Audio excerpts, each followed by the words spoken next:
final. This is the Senior A mixed small boat, the 10s. And away they go. Now lane 1 is Water Warriors, lane 2 Melbourne Flames, lane 3 Central Coast, lane 4 is Sloths, they're in the purple with the white hats. Mavericks in 5, Ice Dragons black in 6, and Coburn out there in lane 7.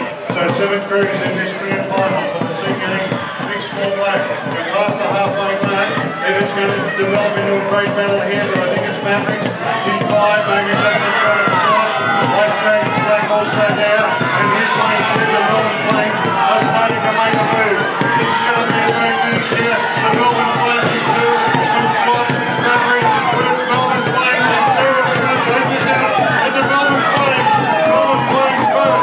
The Scenery Mavericks all maybe just in front of Central Coast and Sloths in a blanket finish there. We'll have to let the judges sort that out. Then Ice Dragon black out wider.